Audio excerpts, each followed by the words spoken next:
I am upset and tired, which is also pretty much what a lot of other Israeli feel. It seems to be divided to complete faith in Bibi and faith that he will, that it's all part of a big plan, and then to the other side it's like people angry, they feel like Bibi is the puppet of the US, that why we don't have to agree to this, we don't have to do, but why we are not attacking.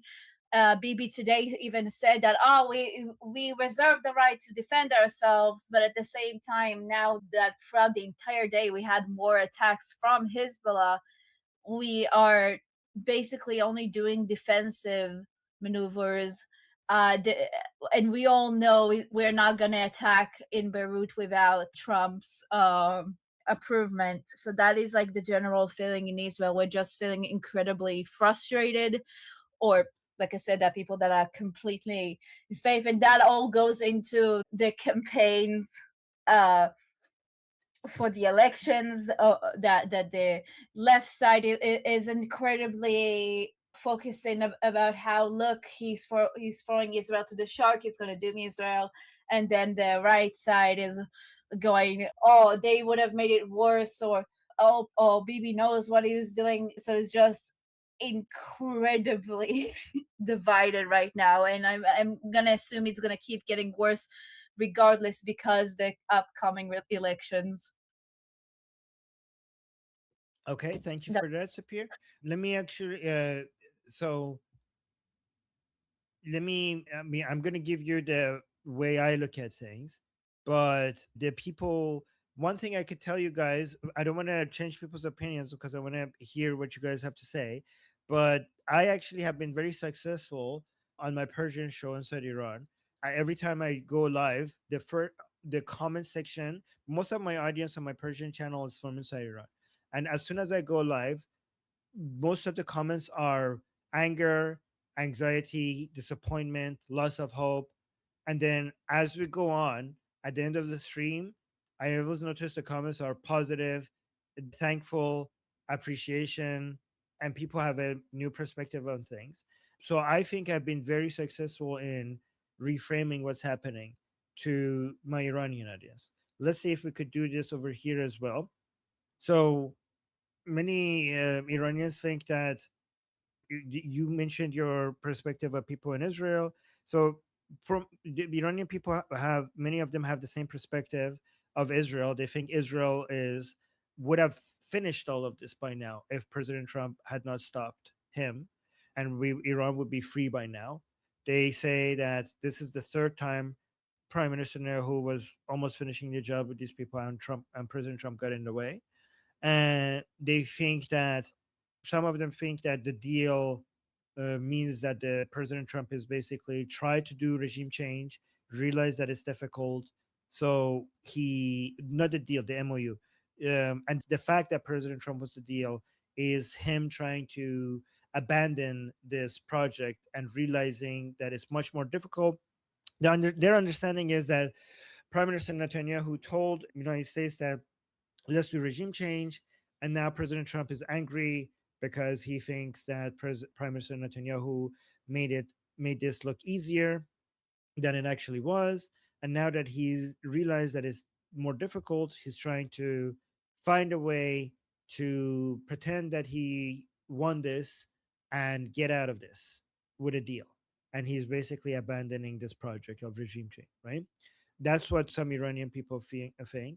And they think that Americans are not interested in regime change.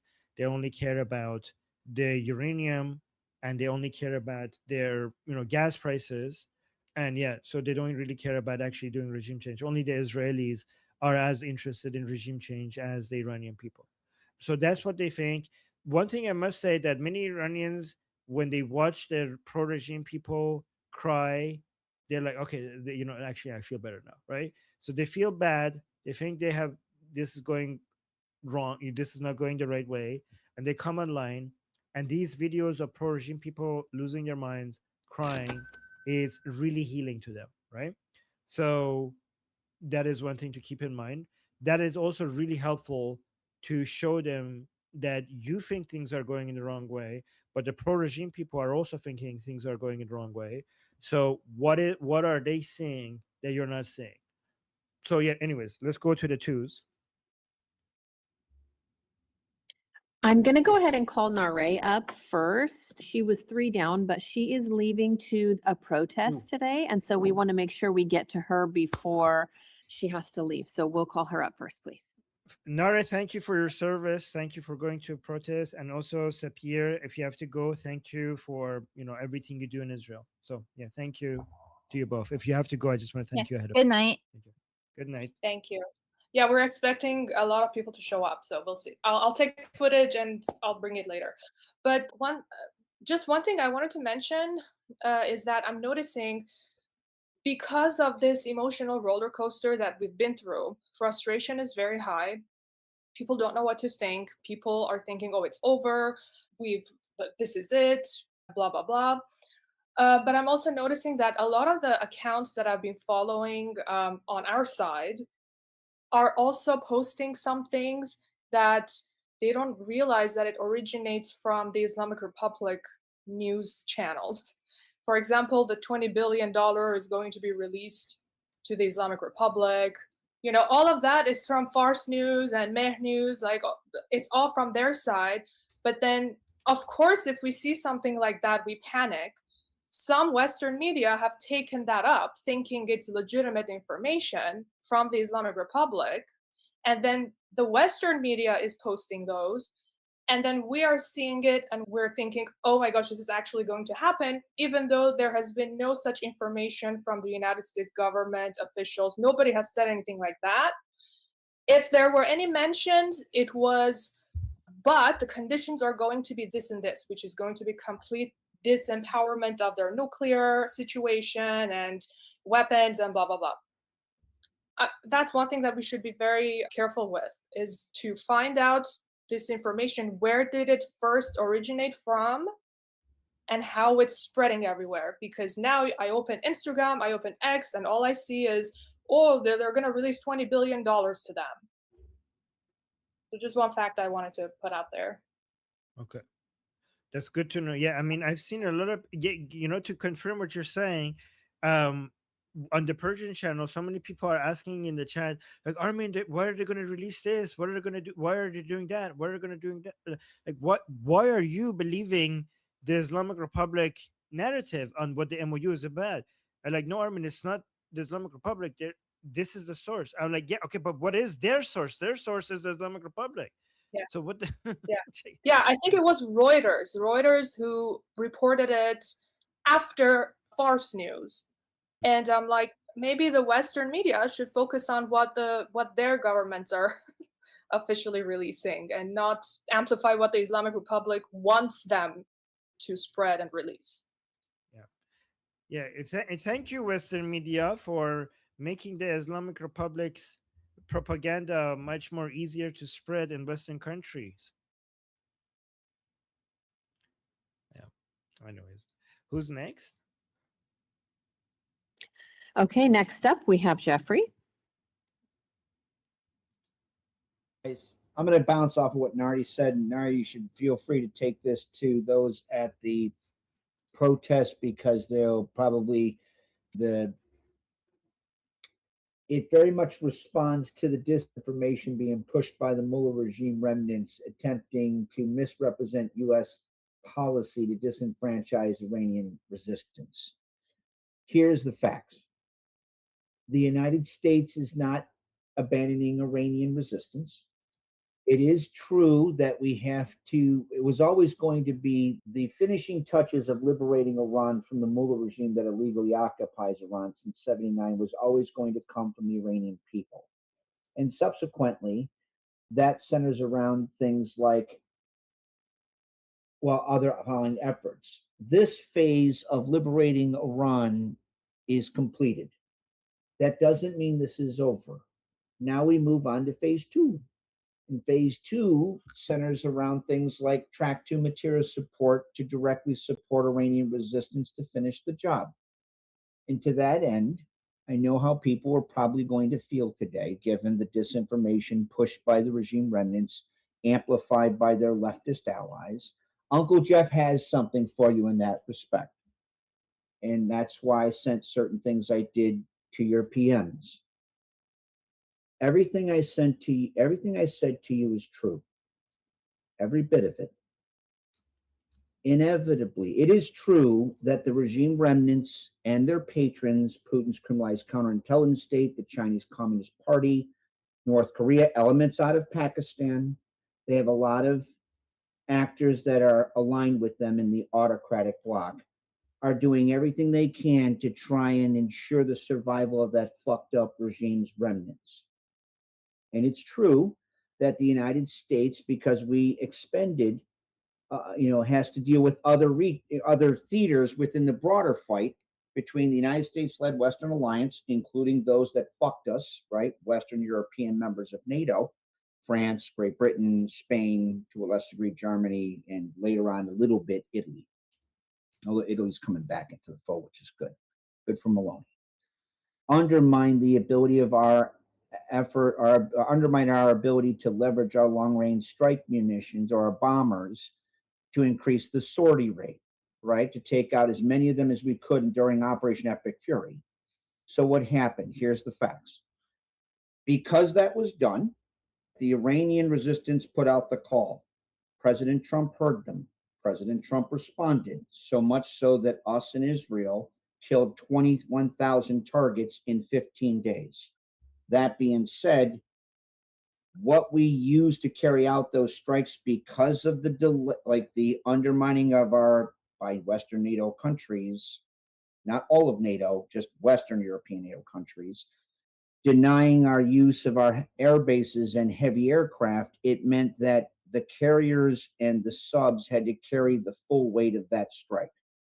So we expended a lot of critical long-range munitions that have to be reloaded, right? This is misrepresented by the mainstream media. Oh my God, President Trump he's like betraying the Iranian people.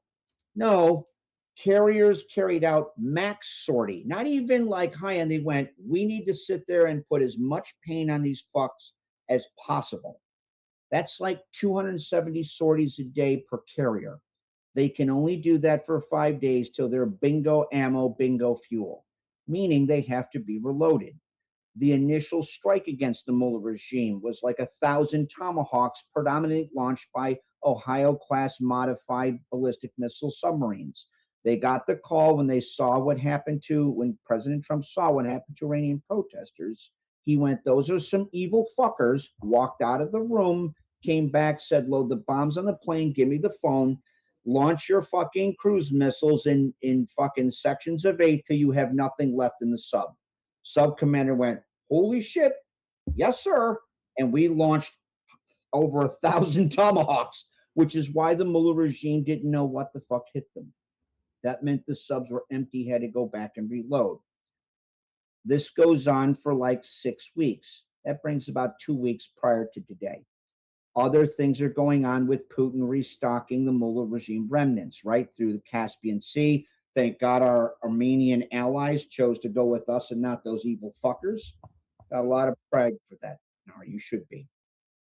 That still says that they still gave him stuff. In fact, we busted Putin giving long-range strike ballistic missiles to the regime remnants. Where does that shake out today?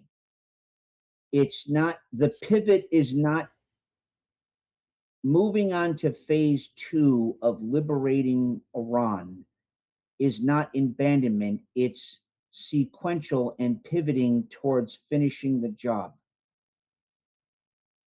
It was always going to be Iranian people that had to bring us across the finish line.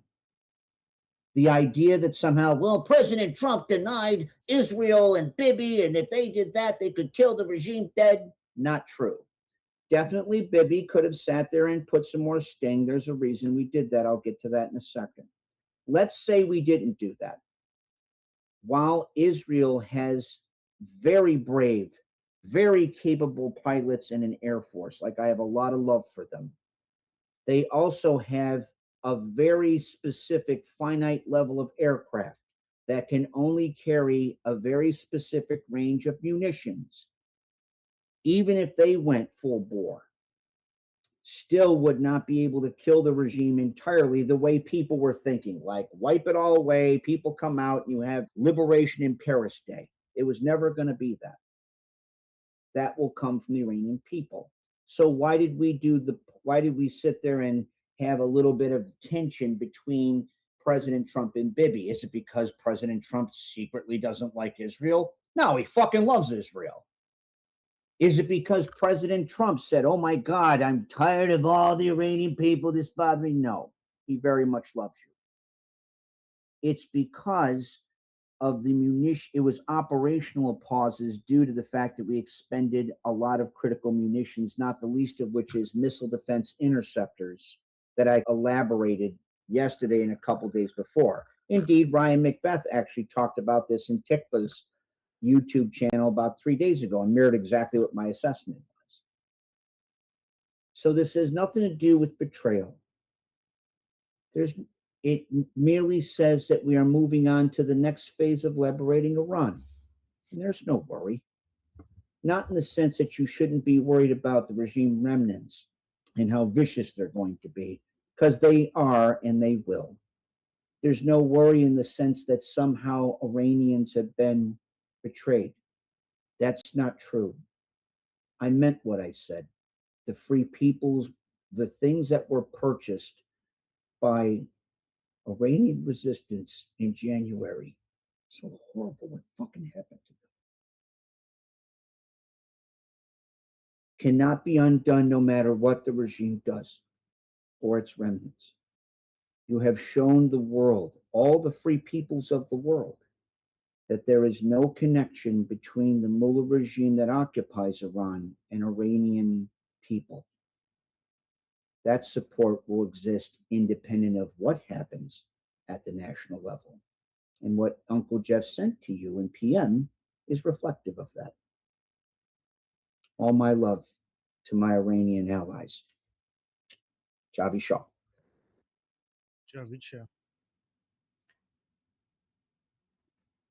My name is Armin Navabi. I'm an Iranian political analyst with decades of experience fighting the Islamic regime inside and outside of Iran. Make sure you follow me for more, and also make sure you join our discussion group. I'm there almost every single day. Come talk to me there and the rest of the people there in our group calls. It's a great place to meet and talk to people who like talking about politics. The link is in the description and or in the bio. You could also get there by scanning the QR code on the screen. See you there.